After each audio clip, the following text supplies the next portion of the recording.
ఇందాక బ్రదర్ చెప్పారు చెన్నై వరకు వినబడాలట. 7 సార్లు అల్లలే చెప్పండి ఈసారి. హల్లెలూయా హల్లెలూయా హల్లెలూయా హల్లెలూయా హల్లెలూయా హల్లెలూయా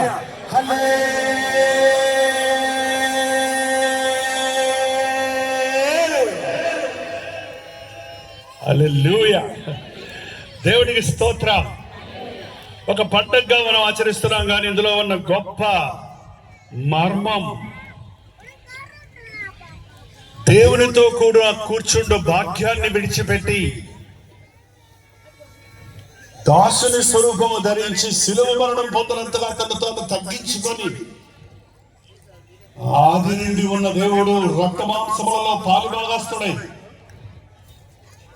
ధనవంతుడైన దేవుడు దరిద్రులమైన మనల్ని విమోచించిన కొరకు దీనుడిగా ఈ లోకంలోనికి రావటం, సర్వమానవాళి పాపముల కొరకు ప్రాయశ్చిత్త బలిగా తన రక్తాన్ని చిందించటం, మరణం యొక్క బలముల వాడిని అనగా అపవాదిని మరణము ద్వారా జయించి మృత్యుంజయుడే లేవటం, మనం సజీవుడైన క్రీస్తుని ఆరాధించటం అనేది సంపూర్ణ క్రిస్మస్.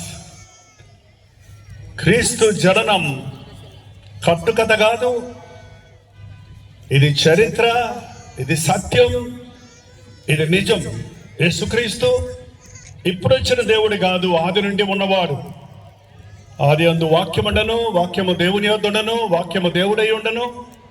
ఆ వాక్యము కృపా సత్య సంపూర్ణుడై మన మధ్యను నివసించను అన్నది మన ప్రభు అయిన యేసుక్రీస్తుని గురించే చూపిస్తోంది. యేసు ప్రభు ఎప్పటి నుంచో ఉన్నాడు, కానీ మనం ఇప్పుడే కనుగొన్నాం. ఎంతమంది ప్రభువును కనుగొన్నారు మీ రక్షకుడిగా? నా జీవితంలో నాకు 18 సంవత్సరాలు పట్టింది. అంతవరకు నాకు యేసుక్రీస్తు గురించిన సువార్త వినబడలేదు, నాకు తెలియదు. ఆయన దేవుళ్ళో ఒక దేవుడు అనుకునేవాడేమో, కానీ ఆయనే రక్షకుడు, ప్రభువు, విమోచకుడు అన్నది నా 18వ ఏట నేను కనుగొన్నాను. ఆ రోజు నుంచి ఈ రోజు వరకు నా కొరకు ప్రాణం ఇచ్చిన నా ప్రభు కొరకే జీవిస్తూ ఆయన నామాన్ని ప్రకటించడమే నా పని. నా కొరకు దేవుడు నియమించిన ప్రణాళికను ఎరిగి ఆయన కొరకే జీవిస్తూ ఉన్నా. నిజంగా ఒక్క వ్యక్తి దేవునికి లోబడితే యేసయ్య ఆ వ్యక్తిని ఎంతగా హెచ్చించగలడో, దీవించగలడో. బైబిల్లో అబ్రహామును చూస్తున్నాం, మోషేను చూస్తున్నాం, దావీదును చూస్తున్నాం, పౌలును చూస్తున్నాం. ఈనాటి ప్రపంచంలో రోజు రోజు అనేకులు సాక్షులుగా అన్ని రంగాలలో ఉన్నవారు, జీవితంలో విసిగిపోయి వేసారిపోయిన వారు రక్షకుడైన క్రీస్తుని కనుగొని ఆయన కొరకు జీవించడం అనేది ఈ రోజు కూడా, ఏ రోజుకు ఆ రోజు కొత్త వారు రక్షించబడటం, పరిశుద్ధాత్మని కార్యాలు కొనసాగటం జరుగుతూ ఉంది. ముఖ్యంగా ఇటువంటి సందర్భాలలో పరిశుద్ధాత్ముడు మన మధ్య తన కార్యాన్ని జరిగించాలని, మన కొరకు ఈ లోకంలోనికి వచ్చి చేసిన యాగాన్ని గురించి మనల్ని ఒప్పించాలని, మనల్ని రక్షకుని వైపు తిప్పాలని మన మధ్య సంచరిస్తూ ఉండగా, ఈ పండుగ అనే మాట కాక ఇది ప్రభు మనల్ని దర్శించు కాలము అని గుర్తిస్తే ధన్యులమవుతాం.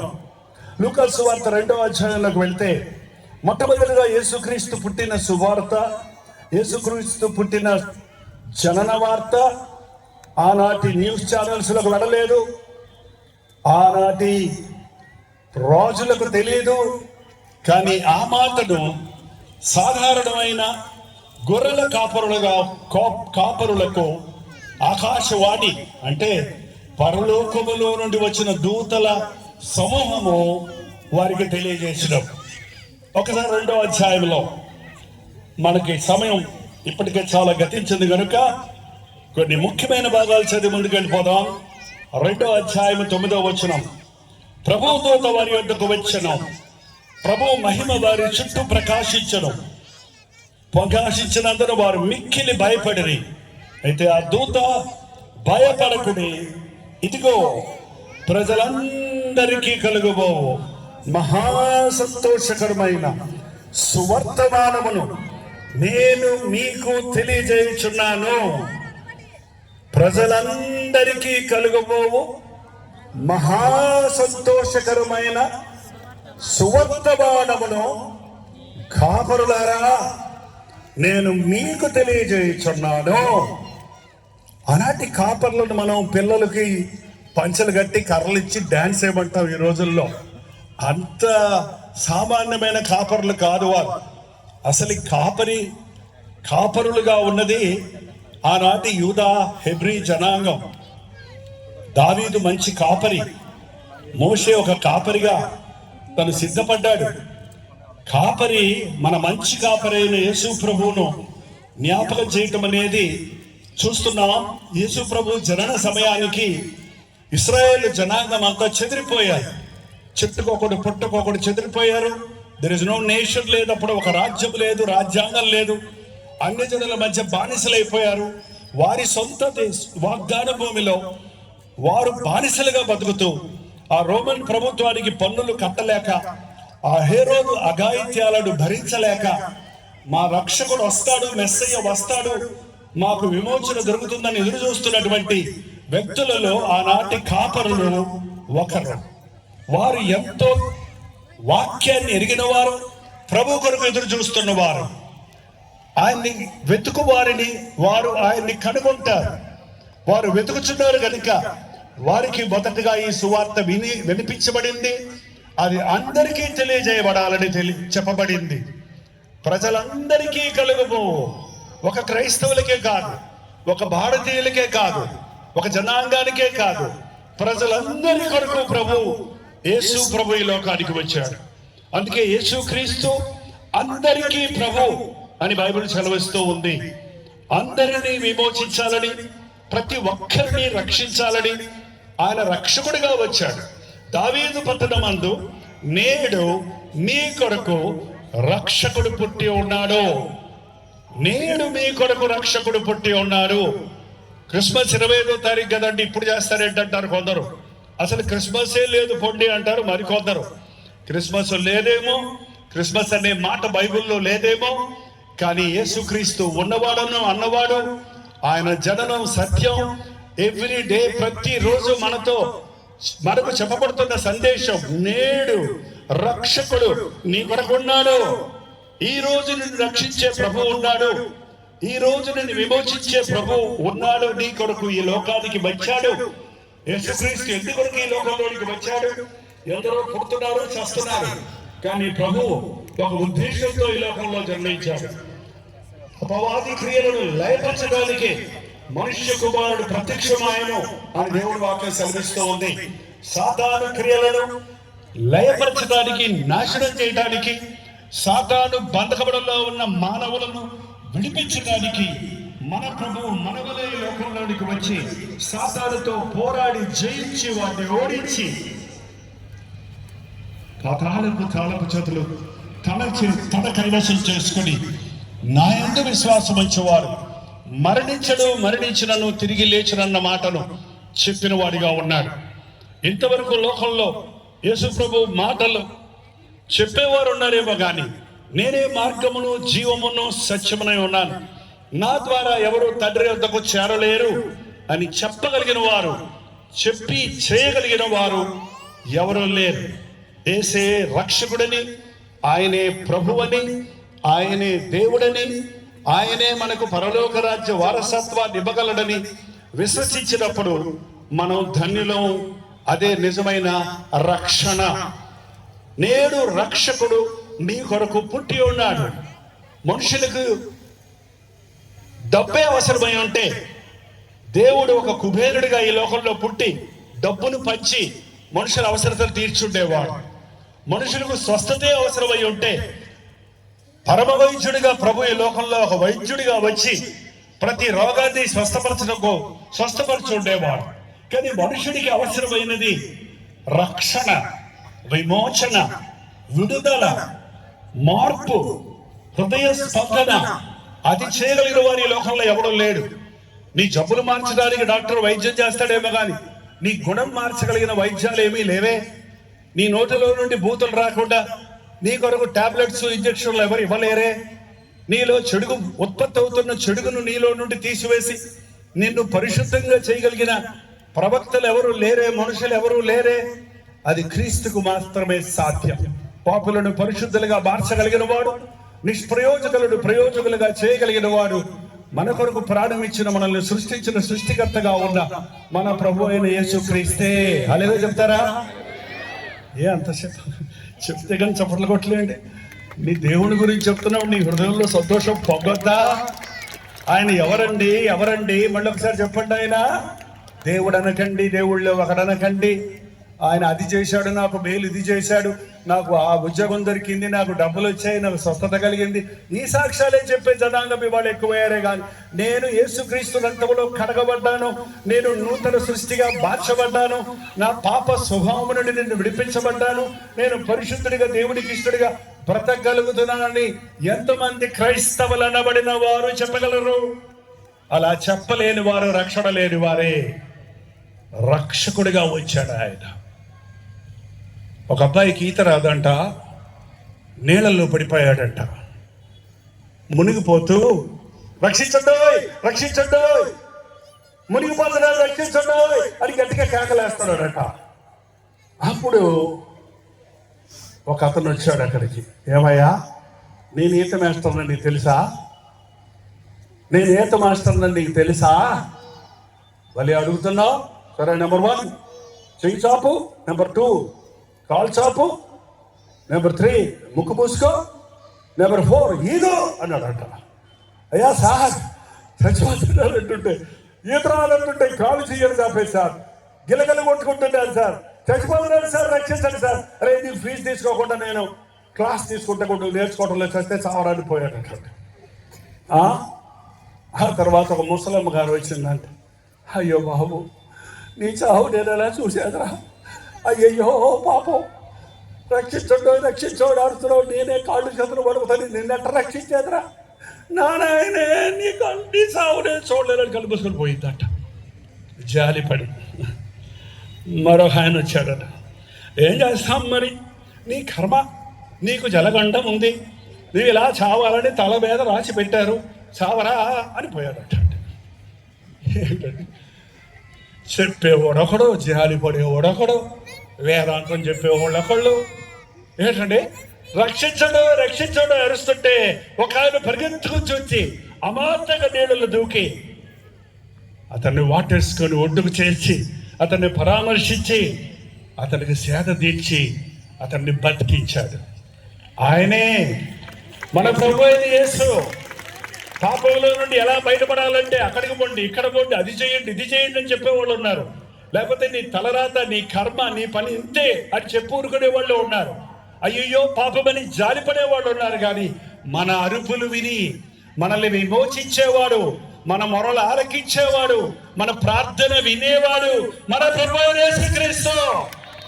ప్రభువు నామములో ఎవరు ప్రార్థన చేయుదురో వారు రక్షించబడతారు.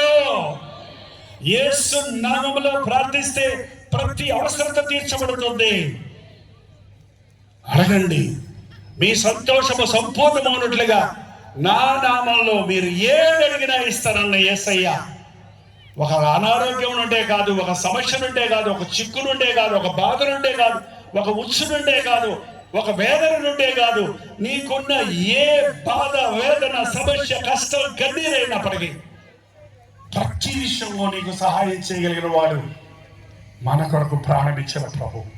ఆయన అన్ని విషయములలో మన వలె శోధించబడి పాపము లేని వాడిగా ఉన్నాడు కనుక ప్రతి పాపము నుండి మనల్ని విడిపించగలిగిన సమర్థుడిగా ఉన్నాడు ఆయన. మన పాపాన్ని చూసి మనల్ని వెలివేసేవాడు కాదు, మన పాపములో బాధపడుతున్నప్పుడు మనల్ని చూసి ఖండించేవాడు కాదు, మనను అర్థం చేసుకునే దేవుడు. బాధ అంటే ఏంటో ఆయనకి తెలుసు, నిందంటే ఏంటో తెలుసు, శ్రమ అంటే ఏంటో తెలుసు, గాయాలంటే ఏంటో తెలుసు, అపనిందలు పడడం అంటే ఏంటో తెలుసు, ఆకలి వెళ్ళడం అంటే ఏంటో తెలుసు, మనో వేదన కన్నీరు కార్చడం అంటే ఆయనకు తెలుసు. అందుకే కన్నీరు గార్చే నిన్ను ఆయన అర్థం చేసుకోగలడు, అందుకే గాయపడిన నిన్ను ఆయన అర్థం చేసుకోగలడు, అందుకే నిందలలో ఉన్న నిన్ను ఆయన అర్థం చేసుకొని నిన్ను ఆదరించగలడు. ఇలాంటి దేవుడు మరొకడు లేడు లేడు లేడు లేడు లేడు. నమ్ముతున్నారా? ఇంకొక దేవుడు కానీ ఇంకొక విధం కానీ ఉండుంటే నేను నా 53 సంవత్సరాల సేవా జీవితంలో ఎప్పుడో ప్రభు విడిచిపెట్టిపోయి ఉండేవాడిని అండి. వేరే దారులు చూసుకొని ఉండేవాడిని. ఒక 18 ఏళ్ళ యవనస్తులుగా ప్రభువుని నమ్ముకుని 73లో ప్రవేశించబోతున్నా. ఇన్ని సంవత్సరాలు నా యేసయ్యని నమ్ముకున్నాను. నన్ను ఎప్పుడూ వదిలిపెట్టలేదు, నా బిడ్డలను ఎప్పుడు వదిలిపెట్టలేదు. అన్ని రకాల కష్టాలు, శ్రమలు, శోధనలు, ఒక మనిషికి ఎన్ని రకాల శ్రమలు వస్తాయో అన్ని శ్రమలు నాకు వచ్చాయి. కానీ నిటారుగా నిలబడే కృప నా దేవుడు నాకు ఇచ్చాడు. ఆయన నమ్మిన వారు నష్టపోరు. ఆయన ఎవరిని మోసగించే దేవుడు కాదు, ఊహించే దేవుడు కాదు, నిజ దేవుడు. నేడు రక్షకుడు పుట్టున్నాడు. నిన్ను ఎవడే లోకంలో రక్షించలేడు. నీ కష్టాలన్నింటించి నిన్నెవరు విమర్శించలేరు. ఈ లోకంలో మాత్రమే కాదు, ఈ లోకము మరణించిన తరువాత ఉన్న శాశ్వతమైనటువంటి జీవితం ఉంది. క్రీస్తు నందు ఉన్న వారికి ఏ శిక్షా విధి లేదు. లేని ఎడల నిత్య నరకములో అపవాదికి దాని అనుచరులకు సిద్ధపరచబడిన నరకానికి వెళ్ళవలసి ఉందండి. అపవాదిని వెంబడించేవాడు, సాతానుని వెంబడించేవాడు. ఆనాడు ఆదాము హవ్వను చోటిచ్చారు. ఆ వంశములో నుండి వచ్చిన బీజము, ఆ పాప బీజం ఈ రోజు వరకు కొనసాగుతూ ఉంది. దాన్ని ఇప్పుడు అందరూ అంటున్నారు DNA అని.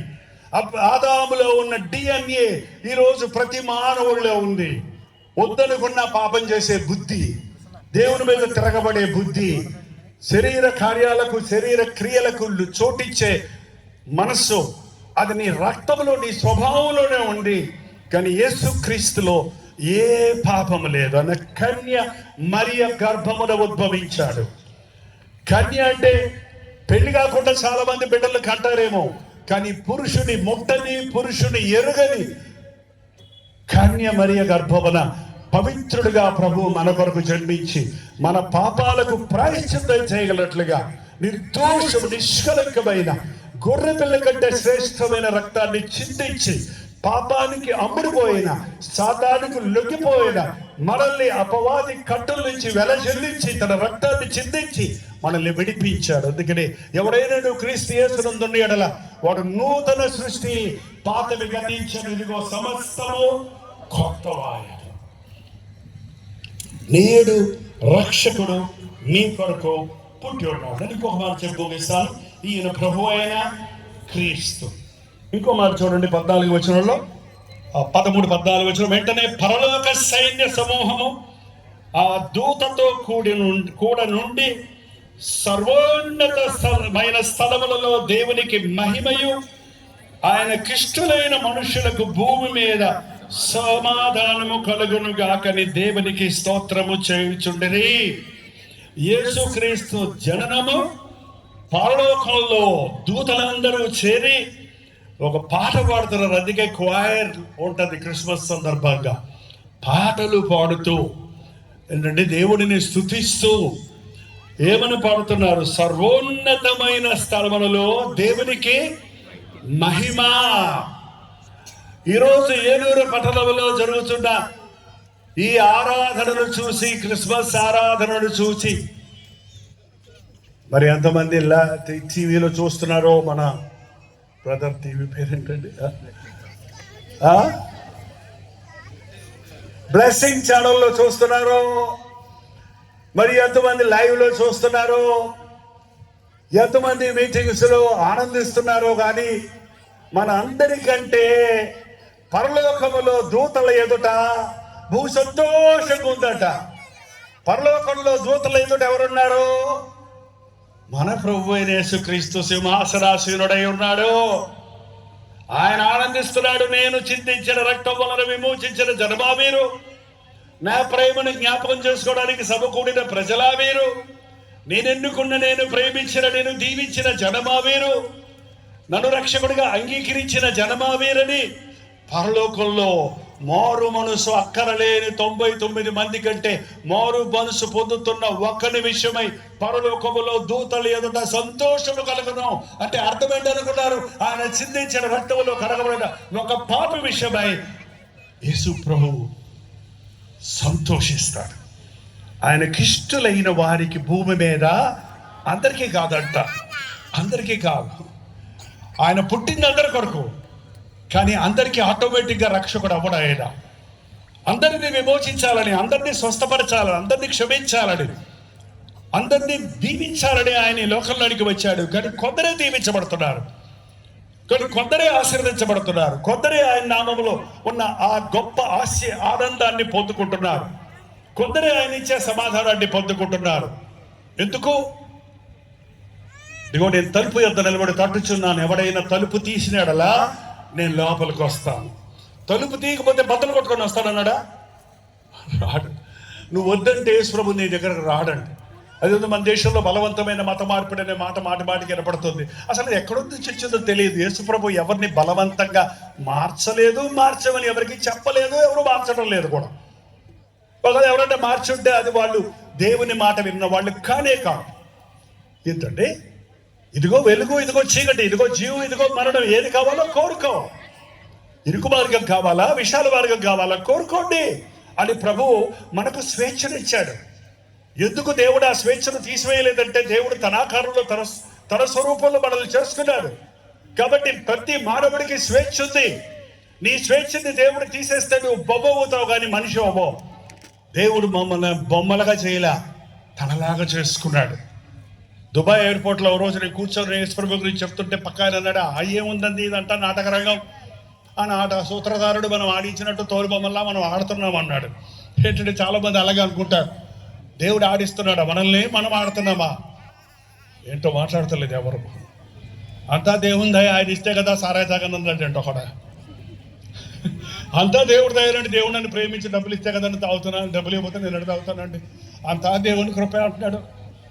ఈ రోజున అలాంటి స్థితికి తగదారిపోయారు యేసుప్రభుడు ఎరిగిన వాళ్ళు కూడా. అది నామకార్థమైన స్థితిలో ఉన్నారు.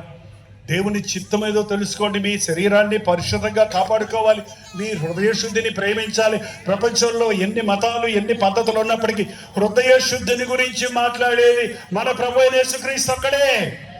హృదయ శుద్ధి గలవారు ధన్యులు, వారు దేవుణ్ణి చూచెదరు. పరిశుద్ధత లేకుండా దేవునికి ఇష్టలై ఉండట అసాధ్యమో. మన ప్రభువు మనల్ని పరిశుద్ధపరచడానికే నిర్దోషము నిష్కలంకమైన వారిగా, మత్సైన ముడతైన లేని వధువు సంగముగా సిద్ధపరచడానికి తన రక్తాన్ని చిందించాడు. నమ్మిన వారు రక్షించబడతారు, నమ్మని వారికి శిక్ష. ప్రభువును అంగీకరించిన వారికి సమాధానం, అంగీకరించని వారికి కలవరం. యెరూషలేములో ఆయన్ని అంగీకరించిన వారు, ఆయన జననాన్ని గురించిన వినిన గొల్లలు సంతోషంతో గంతులు వేస్తూ గొర్రె మందలను విడిచిపెట్టి రాత్రికి రాత్రి వారు వెళ్ళి బెత్లెహేములోనికి వెళ్ళి, బెత్లెహేము ఊరు బయట ఉందండి గొల్లలు కాచుకునేది. ఈ రోజు 2 కిలోమీటర్ల దూరంలో ఉంది. మేము యెరూషలేం వెళ్తే అవన్నీ వివరంగా చూడొచ్చు. నిజం. అన్న ఆనందంగా వాళ్ళు గంతులు వేసుకుంటూ వెళ్తుంటే అక్కడ హేరోదుతో ఉన్నవారికి యూదుల రాజు పుట్టాడనగానే సంతోషం రాలేదు, సమాధానం రాలేదు, కానీ కలవరపడిపోయారు నందు బైబిల్లో. సాతానుకు కలవరం యేసుక్రీస్తు జననం. దేవుని కార్యాలు జరుగుతున్నప్పుడు సాతానికి కలవరపడతాడు వాడు. క్రీస్తును కలిగిన వాడు సమాధానాన్ని పొందుకుంటాడు. ఈ రోజుల్లో మనిషికి కావలసింది ఏంటో తెలుసండి? డబ్బు అంటారా? డబ్బున్నోళ్ళని అడగండి, చాలా అని అడగండి. నీ డబ్బు నీకు సమాధానం ఇస్తుందా అని అడగండి. నీ డబ్బు నీకు ఆరోగ్యం ఇస్తుందా అని అడగండి. నీ డబ్బు నీ ఆయుష్ను పెంచగలుగుతుందా అని అడగండి. లేదంటారు. మనిషికి కావాల్సింది సమాధానం. దానికోసమే మనుషుడు ఎక్కడెక్కడో పరిగెడుతున్నాడు. క్లబ్బులకి వెళ్తున్నాడు, పబ్బులకి వెళ్తున్నాడు, డ్రగ్స్ తీసుకుంటున్నాడు, మద్యం సేవిస్తున్నాడు, అల్లరి చిల్లరగా తను పిచ్చి పిచ్చి చేష్టలు చేస్తూ అదే సమాధానం అనుకుంటున్నాడు. కానీ పాపం వల్ల వచ్చిన అల్పకాల పాప భోగం తాత్కాలికమైనదని వారు తెలుసుకోవడానికి సమయం పడటం లేదు. నిజమైన సమాధానం క్రీస్తును కలిగిన వారికి. పర్వతములు తత్తరిల్లినను, మెట్టలు తత్తరిల్లినను, పర్వతములు తొలగిపోయినను, నా కృప నిన్ను విడిచిపోదు. ఎంత అలజడి నీ పక్కన కలుగుతున్నా, నీ ముందు కలుగుతున్నా, నీ పక్కన 10,000 మంది కూలినను, నీ పక్కన 1000 మంది కూలినను, నీ కుడి ప్రక్కన 10,000 మంది కూలినను, ఈ అపాయము నీకు సంభవించదు. ఏ తెగులు నీ గుడారముడికి రాదు. ఎన్ని తుఫానులు వచ్చినా, ఎన్ని యుద్ధాలు జరిగినా, ఎన్ని సమస్యలు వచ్చినా, ఎన్ని రోగాలు వచ్చినా, ఎవరూ తీసివేయలేని సమాధానాన్ని క్రీస్తుని కలిగిన వారు పొందుకుంటారు. ఉందా మీకు ఆ సమాధానం?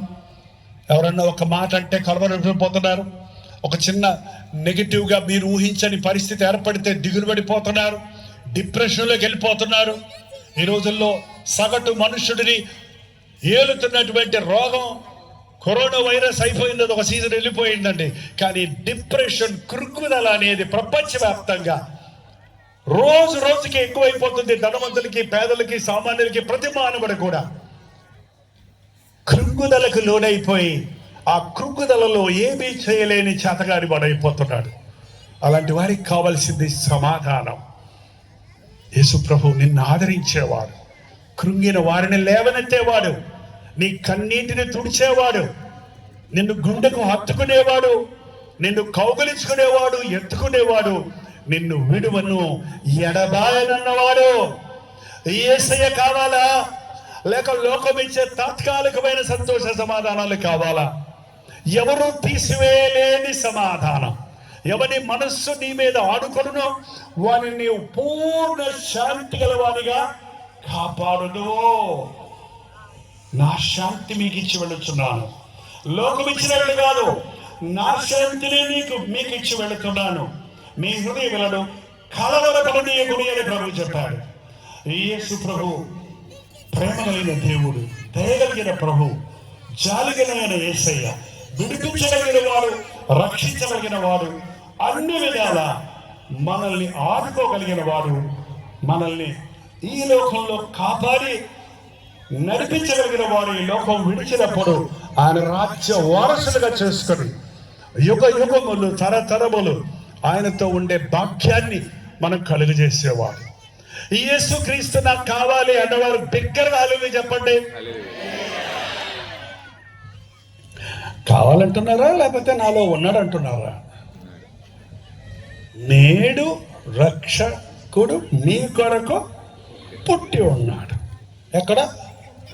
పశువుల పాకలో అంటారు ఈ మధ్య. నేను అలాగే ప్రసంగం చేశాను. అప్పటి వరకు యెరూషలేమును చూసే వరకు యెరూషలేములో పశువుల పాకలు లేవు. పాకలు మనకే ఉంటాయి ఆకులతో. అక్కడ గుహలు ఉన్నాయి, అక్కడ రాతి గుహలు ఉన్నాయి. ఆ గుహల్లోనే పశువులు కట్టేసేవారు. ఆ స్థలం కూడా చూసాం. అంటే అక్కడ పశువులు కట్టేసే గుహలు ఉండేవి. ఆ గుహల్లో ఒక గుహలో పశువులు గడ్డి వేసే తొట్టిలో పుట్టలేదా ఆయన, అక్కడ పడుకోబెట్టారు వెచ్చగొట్టదని. ఆ గడ్డి మేసే తొట్టి ఏంటంటే ఎంతగా తగ్గించుకున్నాడు ప్రభు అనడానికి అది సాదృశ్యం. కానీ అదేదో మనం ఇప్పుడు కూడా బొమ్మలు పెట్టేసి యేసు ప్రభువును, బాలుడు, తొట్టి, గొల్లలు, మరియా, యోసేపు, జ్ఞానులు, ఇంకెవరండాళ్ళు, గొల్లలు, వీళ్ళందరినీ పెట్టి ఫోటోలు, బొమ్మలు వస్తాయి కదండి. ఆ బొమ్మలన్నీ క్రిస్మస్ చాలా మంది ఇళ్లలో పెట్టుకుంటారు. మీరు పెట్టుకున్నారా? ఎక్కడ పెడతారో తెలుసా విచిత్రంగా?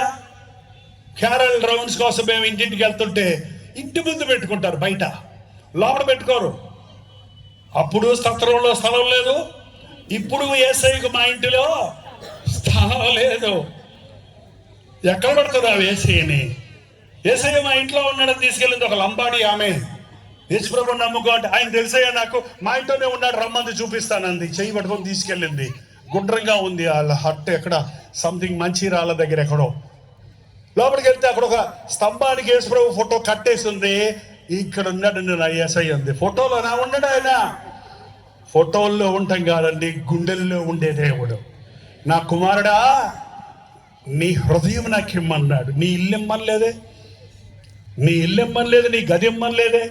నీ హృదయం నాకి, నీ హృదయ సింహాసనం మీద నేను కూర్చుంటాను. యేసయ్య మన హృదయంలో ఉంటే మన బ్రతుకంతా దీవెనే. ఆయనే మనను నడిపించే నాయకుడిగా ఉంటే మనకు ఏ అపాయం రాదు. ఆయనలో మనలో ఉన్నప్పుడు ఈ లోకంలో ఉన్న అపవాది వాడు ఎంత సైతాన్ గురించి చెప్పాలంటే చాలా ఉందండి. భయపడిపోతారు మీరు అందరూ. అమ్మో సైతాన్, అమ్మో దెయ్యం, ఊరిపోయినోడంటే వాడి తల చితక కొట్టబడింది యేసులో ప్రారంభించినప్పుడు. లోకములో ఉన్నవాని కంటే మీలో ఉన్నవాడు గొప్పవాడు. మరి ఎందుకు ప్రతిదానికి బెదిరిపోతారు? ఎందుకు ప్రతిదానికి లొంగిపోతారు? నా దేవుని కొరకు నేను నిలబడతా, నువ్వు నా ప్రాణం తీసినా సరే, నువ్వు నన్ను కొట్టినా సరే. ఏంటండి నన్ను నిందించినా, నన్ను తగ్గించాలని చూసినా, నా దేవుడు నా చేయి పట్టుకున్నాడు, నన్ను ఆయన విడువడు. శత్రుకి మెచ్చగా పెద్దగో లగ్నగుండంలోని తీసుకెళ్ళి నీవు నిత్యము సేవించుచున్న దేవుడు నిన్ను రక్షిస్తాడా? మా దేవుడు రక్షించడానికి సమర్థుడు.